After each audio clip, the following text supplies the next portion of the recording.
маған көмектесесіңдер ме, балаларым? Иә.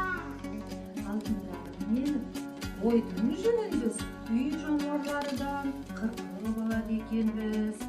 Кейін оны жуып, кептіріп, осылай сабайды екенбіз. Жұмсартып, қаттырақ сабаймыз.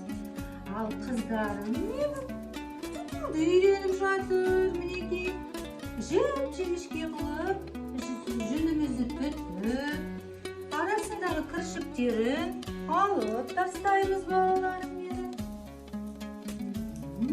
Керемет, балалар, мінекей, осылай жүніміз неше түрлі бұйымдарға айналады екен. Анасы, бұл не? Бұл, балаларым менің, құршыл, жіп иіретін құрал. Қараңдар, 3 бөліктен тұрады екен. Басы, сабы және орындығы. Мен сендер түтіп берген жүнді орындығына жалғап, мен иіремін, балаларым менің. Қалай? Міне осылай, балаларым менің. Жіпке айналады екен жүніміз. Және жіптен неше түрлі бұйымдар тоқимын. Жіптерді әртүрлі түстерге бояса болады. Міне әртүрлі жіптермен мен төсеніш тоқып отырмын. Міне төсенішті ілмекпен тоқып отырмын. Саида қызымның қолы тоңып жүр екен.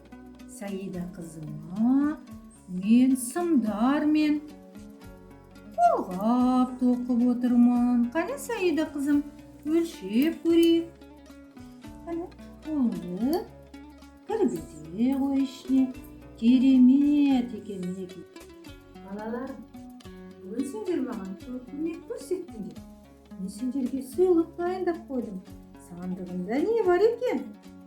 Сандығында қасиетті домбыра бар екен. Ала ғой саған сыйлық. Саған алтын адам сыйлық. Саған қасиетті шаңырағымызды сыйлаймын. Ала ғой ботам. Ал саған алтын асық сыйлаймын. Ала ғой Мұхаммед. Рахмет, анасы. Сүйікті балаларым, жолыңызды батаға қажет. Ауыз бойы құтты болсын, ақ мол болсын. Дәстүрлі